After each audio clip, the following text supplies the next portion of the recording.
Ó, e sobre a renovação de Angeleri, a pergunta da Karina. Karina é a seguinte, ó. O Angeleri, quando ele rescinde o contrato com o Getafe para fechar com o Corinthians, ele abre mão de um dinheiro. E a promessa do Augusto é de que, na renovação do contrato, o Corinthians resolveria essa questão e daria ao argentino um aumento salarial. O tempo passou, o Augusto já não é mais presidente, e há necessidade, uma recomendação dentro do Corinthians, de redução de custos. Então o Corinthians hoje não se sente confortável em dar um aumento para o Angeleri para renovar o contrato. O que o Corinthians está propondo para o Angeleri é a manutenção do atual salário. E o Angeleri fala, pô, pessoal, vocês tinham me prometido. Não vocês, mas o clube tinha me prometido. Então o Angeleri está estudando outras alternativas. Robson Santos quer saber se o Corinthians pode contratar. Hoje não, só se renovar, só se resolver o problema do transfer ban. Anderson José da Silva Nicola, boa noite. As negociações entre Corinthians e Caixa pelos name rights avançaram? Você pode confirmar? Anderson, Corinthians está aguardando uma posição da Caixa. Por ser um banco estatal, qualquer decisão é sempre muito demorada. Corinthians apresentou 2 projetos. O primeiro deles, Caixa assume por 10 anos os name rights do estádio e em 10 anos essa dívida do Corinthians para com a Caixa zera. Seria o mesmo que dizer que cada ano dos name rights valeria 70 milhões de reais, tá? Segundo a proposta, o Corinthians se colocou à disposição para pagar os quase 700 milhões de reais que deve em 88 anos, parcela de 10 milhões de reais por ano. Essa proposta, duvido que vá ser aceita, né? Não faz muito sentido. A Karina 730, boa noite, tudo bem? Tem alguns jogadores na mira do Corinthians caso caia o transfer ban? Sim, alguns, tá? O Corinthians busca volante, o Corinthians busca meia, o Corinthians busca especialmente atacantes de lado de campo. O Michael é um alvo, especularam Wesley. O Michael até tem vontade de jogar no Corinthians, esteve perto em outros momentos, mas o Flamengo, para negociá-lo, vai exigir uma compensação financeira. Acho que o negócio, a partir daí, não sai. Sobre o Wesley, jogador revelado no Corinthians, vendido por 20 milhões de euros para o Al Nassr. O Al Nassr tem a intenção de negociá-lo, mas difícil imaginar que possa haver um negócio com o Corinthians diante de toda a dificuldade financeira. O Corinthians vai buscar reforços gratuitos ou muito próximos disso, desde que consiga derrubar o transfer ban. Só para vocês entenderem, hoje, para derrubar o transfer ban, o Corinthians precisa de 85 milhões de reais, mas é possível que até janeiro essa cifra seja maior, porque o Corinthians tem outras 4 condenações prestes a serem efetivadas. Ó, resposta da minha fonte corintiana, perguntei assim, será que, passando para saber quando o Hugo Souza volta, será que volta antes da semifinal? Tem que voltar, né? Oh, ele já está em fase final de recuperação? Vamos ver o que essa pessoa do Corinthians nos explica. Ó, só um pouquinho sobre o Hugo. O Hugo Souza não está jogando pelo Corinthians por conta de uma paulistinha. É muito louco isso, né? Porque uma paulistinha não costuma tirar ninguém por tanto tempo como o Hugo. E ele tem treinado. Essa pessoa acabou de me informar. Mas o Hugo não sente confiança para se colocar à disposição para os jogos. Enfim. Quero falar agora sobre o Corinthians num ano completamente atípico. O Timão de 2025 está perto de bater 3 bilhões de reais de dívida. Corinthians que teve presidente empichado e que hoje tem 85 milhões de reais a pagar por conta de 2 transfer bans. Apesar disso, é o Corinthians que foi campeão paulista e que pode garantir o 2º título em algumas semanas na Copa do Brasil. Com um detalhe importante, São Paulo, Santos e Palmeiras não conquistaram títulos, somente o Verdão ainda tem chance de se sagrar campeão nessa temporada. Mas a felicidade corintiana dentro de campo não para por aí. Isso porque o saldo em clássicos foi positivo. O Corinthians disputou 14 clássicos no ano, com 7 vitórias, 3 empates e 4 derrotas, aproveitamento de 57% dos pontos. O melhor resultado se deu nos jogos dentro de casa, 5 vitórias, 2 empates e nenhuma derrota na Neoquímica Arena. E o Palmeiras foi a grande vítima do Corinthians. O Corinthians venceu o Palmeiras 3 vezes, empatou 3 e perdeu apenas uma. Timão ganhou do Palmeiras na final do Paulista e ainda eliminou o rival na Copa do Brasil. Confrontos contra o Santos, 3 vitórias do Corinthians e apenas uma derrota. Contra o São Paulo, o Corinthians acabou tendo saldo negativo. Única vitória nesse último confronto na Neoquímica Arena, eram 2 derrotas, o tricolor tinha 100% de aproveitamento nos jogos contra o Corinthians na atual temporada.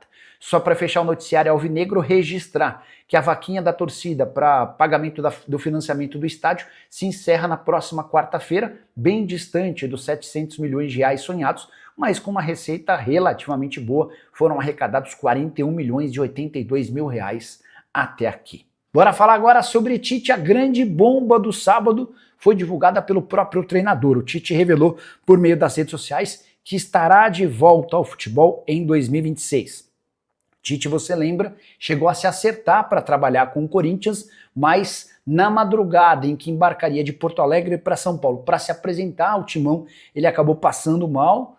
Há quem conte que ele sentiu muita ansiedade, uma crise de ansiedade muito forte, e optou por abrir mão do acordo que tinha com o Corinthians.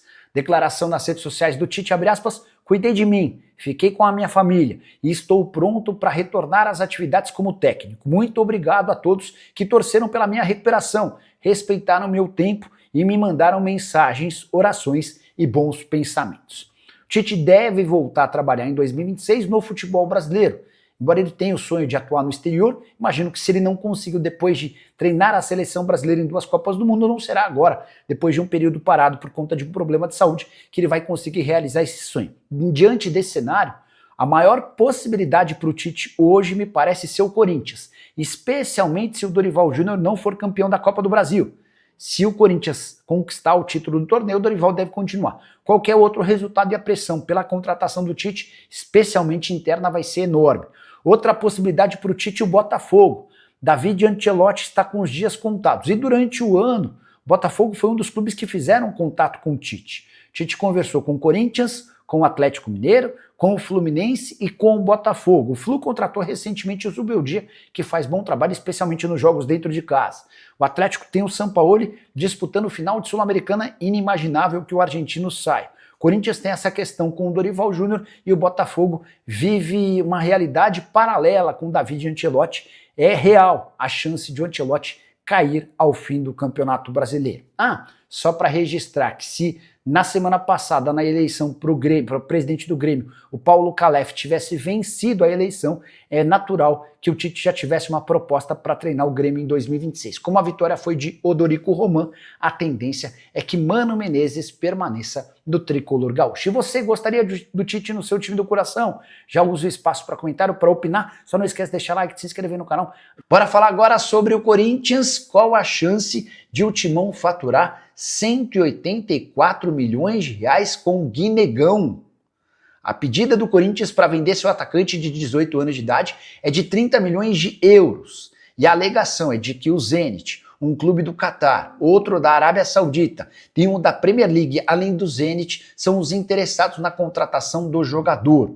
Eu não acredito na possibilidade de o Timão alcançar 30 milhões de euros pelo atleta. Há somente um ponto positivo no Guinegão, o fato dele ter 18 anos de idade, e clubes do exterior levam em consideração a juventude como um fator determinante. Mas não é um jogador com passagem por seleções de base. Ele não conseguiu ser titular absoluto do Corinthians em momento algum nessa temporada, e mais, não é um cara que tem um histórico de muitos gols. Por exemplo, pelo Corinthians principal são 21 jogos, 5 gols e 2 assistências. Já pela base, no time sub-20, nesse ano, 22 jogos, 8 gols e 1 assistência. O Corinthians pede 30 milhões de euros para tentar valorizar o atleta, sonhando com uma proposta parecida. Mas hoje dá para dizer que uma cifra real para o Guinegão seria algo na casa dos 15, no máximo estourando 20 milhões de euros. Ainda assim, bastante dinheiro para um atleta que tem muita capacidade física, muito esforço, mas que está longe de ser um primor de centroavante.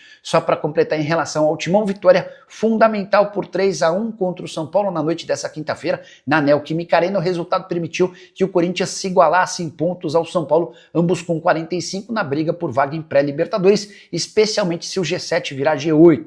Bora contar também que o Corinthians não teve Memphis Depay desde o início da partida, a pedido do próprio holandês. Segundo Dorival Júnior, o Memphis voltou da seleção holandesa com um pequeno problema, um incômodo, e foi utilizado apenas no segundo tempo, quando ele entra em campo. São Paulo e Corinthians empatavam em 1-1 e o Memphis marcou um golaço, com direito a rolinho no Sabino antes de finalização para fazer o 2-1. O Yuri Alberto, que já havia aberto o placar de pênalti, fez o gol do 3-1, assegurando vitória fundamental. Bora falar agora sobre o Corinthians para repercutir uma informação maluca. A de que o Wesley, jogador formado na base do Corinthians e vendido para o Al Nassr, poderia voltar para o Parque São Jorge em 2026. Por que eu estou tratando o boato como maluco? O Corinthians vendeu o Wesley para o Al Nassr por 20 milhões de dólares. O time saudita hoje aceita negociá-lo, mas pede como compensação financeira próxima a esses 20 milhões de dólares, até porque não é dono de 100% dos direitos econômicos. O Corinthians manteve uma fatia, que fica entre 15% e 20% do valor de uma venda futura. O Corinthians hoje tem um transfer ban, ou melhor, 2 transfer bans para resolver, cerca de 85 milhões de reais que ele precisa pagar antes de pensar em contratar atletas. E essa questão ainda deve piorar nas próximas semanas. Existe o risco de outras 4 condenações caírem, o que aumentaria a dívida do Corinthians para 125 milhões de reais. Pois bem, além de pagar todas essas pendências, o Corinthians ainda precisaria de dinheiro para comprar o Wesley do Al Nassr. Situação completamente descartada. A tendência é que o Wesley deixe o Al Nassr e encontre outra alternativa, ou na Arábia Saudita ou na Europa. O jornal A Bola já revelou que o Sporting de Portugal é um dos interessados no ex-atacante do Timão, que com a camisa do Al Nassr vive altos e baixos, nunca conseguiu ser titular absoluto. Fala pessoal, estamos aí com atualizações importantes do Corinthians. Se inscreva e ative o sininho para receber mais atualizações do Timão. Deixe seu like, que é muito importante para o crescimento do canal. Utilize o espaço aqui embaixo para registrar sua opinião. Ficamos por aqui com mais esse giro de notícias. Um abraço e até o próximo vídeo.